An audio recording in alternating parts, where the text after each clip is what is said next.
Hello साथियों, this is शाद Mohammad Khan, motivational speaker, आपका दोस्त। हमारा मोटिव एक ही है, change your life in a few moment. हमारी बातों को अगर आप ध्यान से सुनते हैं और उस पर अमल करते हैं तो आपके जीवन की सुंदरता में और निखार आ जाएगा। आज मैं फिर आपको अपनी छोटी सी कहानियों से मुखर करने, जगाने के लिए आया हूं। ये समझ लीजिए कि आपका चौकीदार हूं मैं, मोटिवेशनल स्पीकर नहीं, आपको नींद से बेदार करने के लिए आया हूं। साथियों, आज दो बच्चों ने मुझसे एक सवालात किए हैं। उन दोनों बच्चों को जवाब देना मेरी ड्यूटी है, मेरा कर्तव्य है, मेरा दायित्व है। एक छोटी सी बच्ची है, करीब 9 साल की। वो अपने कलर की वजह से, उसका थोड़ा सा कलर डिम है, सांवला कलर है, वो अपने कलर की वजह से कॉम्प्लेक्शन का शिकार हो गई है। उसको सब काली काली करके इस तरह से बुलाते हैं। सबसे पहले तो उसको जवाब देना है। दूसरा जो सवाल है वो एक बच्चे का है। वो कहता है मैं पढ़ूं या काम करूं या खेलूं। 20 साल की उम्र में ये 3 पार्ट हैं। तो मेहनत अगर नहीं करेगा आदमी तो वो निखरेगा कैसे, ये मैंने आपको बहुत पहले बताया। और मैं कहना भी चाहता हूं कि अपने सौंदर्य को निखारना आपकी ड्यूटी है। मैं तो आपको कहानी सुनाता हूं, आपको जगाता हूं, नींद से बेदार करता हूं, आपके अंदर ऊर्जा भर देता हूं। लेकिन आगे का दायित्व ऐसा है कि ये आपको खुद करना है। अपना सौंदर्य खुद करना है, अपना निखार खुद करना है, अपने काम से करना है, अपनी मेहनत से करना है, अपनी लगन से करना है। तो दोनों बच्चों को जवाब। पहला, किसी भी रंग को पहचानना मुश्किल नहीं। ये मिस्टर मुनव्वर राना का शेर है। किसी भी रंग को पहचानना मुश्किल नहीं। बच्चे मेरे चेहरे को देख, इसे जर्द कहते हैं। और दूसरा, बेटा ध्यान रखो, दुनिया में काले रंग से बेहतर कोई रंग नहीं है। प्रॉफिट मोहम्मद की कमली जो थी, चादर जो थी, वो काली थी। खाना काबा का गिलाफ काला है, हिजरे अस्वद काला है।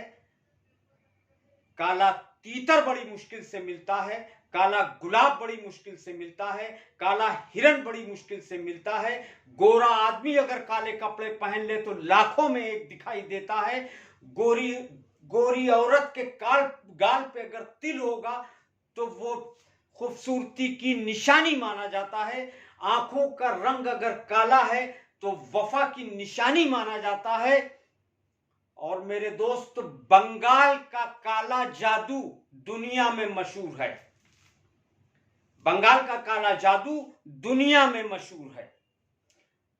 दिन में अगर काली घटा चिलचिलाती, दोपहर में अगर काली घटा घिर जाए तो आदमी खुशी से बेदार हो जाता है और हॉकर्स आवाज लगाने लगते हैं कि आओ काली घटा के काले फलेंदे, आओ नशेमन खाए फलेंदे। और मेरे दोस्त, आखिर की बात पे ध्यान दीजिएगा, घनश्याम का रंग भी काला था, शिवलिंग भी काला है। इससे बेहतर कोई रंग नहीं हो सकता। दुनिया में एक ही हीरा है कोहिनूर, उसका भी रंग काला है। काला मोती बड़ी मुश्किल से मिलता है। और आखिरी बात, जब तक के बाल काले हैं तब तक जवानी है, वरना इसके बाद मेरे बच्चे रवानी है। तो आप अपने कलर से कभी भी ना मायूस होइए, इससे बेहतर रंग नहीं है। ईश्वर ने, भगवान ने, अल्लाह ने जिस तरह से आपको बनाया है, ढाला है, इससे बेहतर रंग नहीं हो सकता। खैर, दूसरी कहानी पे आता हूं।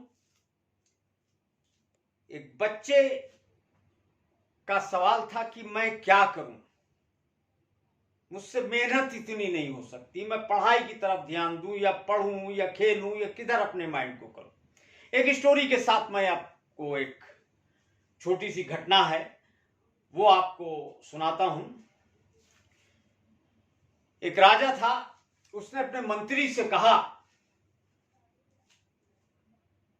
कि मैं शंकर जी और पार्वती जी का मंदिर बना करके उसमें मूर्तियां स्थापित करना चाहता हूं, लिहाजा जो सबसे बेहतरीन कारीगर हों, संतराश हों, पत्थर को तराशने वाले हों, उनसे मूर्ति बना करके लाओ।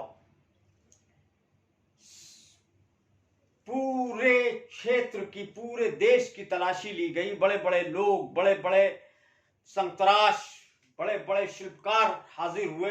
उन्होंने कहा हम बनाएंगे, किसी ने कहा हम बनाएंगे। एक आदमी का सिलेक्शन हुआ, उसको ये कॉन्ट्रैक्ट दे दिया गया। कॉन्ट्रैक्ट ये था कि जितनी बड़ी मूर्ति तुम बना सकते हो बनाओ, उसके बराबर तुमको तौल के अशर्फियां दी जाएंगी। संतराश घर आया, उसने पत्थर लिया, छेनी हथौड़ी से जब पत्थर पे वार किया तो पत्थर से आवाज आई, अरे मनुष्य, तुझको दर्द नहीं होता है? तेरी छेनी से मुझको तो चोट पहुंचती है, मुझको दर्द हो रहा है।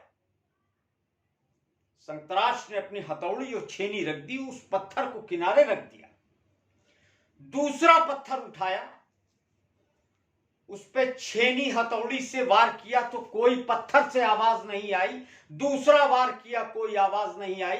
तीसरा वार किया, कोई आवाज नहीं आई। तो संतराश ने खुद पत्थर से पूछा कि ये पत्थर, मैं तुझ पे छेनी हथौड़ी से वार कर रहा हूं, क्या तुझको दर्द नहीं हो रहा है? पत्थर का जवाब सुनिएगा। उसने कहा दर्द हो रहा है, बहुत दर्द हो रहा है, लेकिन तुम अपना काम जारी रखो, क्योंकि मुझको मालूम है कि अगर आज मैंने ये दर्द सह लिया तो कुछ दिनों के बाद मेरा जीवन सफल हो जाएगा, लोग मुझ पर रश्क करेंगे। बहुत खुश हुआ। उसने छेनी को खूब शान पे उसको खूब तेज धार किया और वार पे वार करता रहा। चिंगारियां निकलती रही। उस पत्थर की पीड़ा को समझिए। पत्थर के अंदर भी जान है, क्योंकि वो बड़ा होता है, चल नहीं सकता हमारी तरह, देख नहीं सकता, खा नहीं सकता, लेकिन उसके अंदर भी जान होती है। एक आकार में ढल गई। जब शंकर और पार्वती जी की मूर्ति बन के तैयार हुई, 1 महीने के बाद सेनापति आया, कहने लगा क्या मूर्ति तैयार है? कहने लगा हाँ, मूर्ति तैयार है। मूर्ति पर से पर्दा हटाया गया।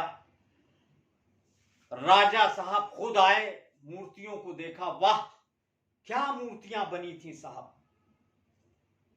मुगले आजम पिक्चर का वो डायलॉग कि वो मूर्ति जिसको देख के बादशाह अपना ताज, सिपाही अपनी तलवार, इंसान अपना दिल निकाल के रख दे कदमों में, वो शाहकार तैयार हुआ था।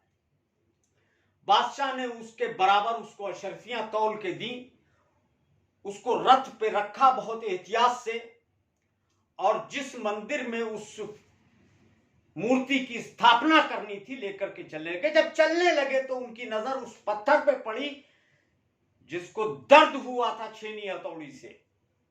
राजा ने कहा कि ये पत्थर यहां क्यों पड़ा हुआ है? उसने कहा ये पत्थर बेकार है। राजा ने कहा कि ये पत्थर हमको दे दो, हमारे काम आएगा। वो पत्थर राजा साहब को दे दिया गया, उसको और अशरफियां मिल गई।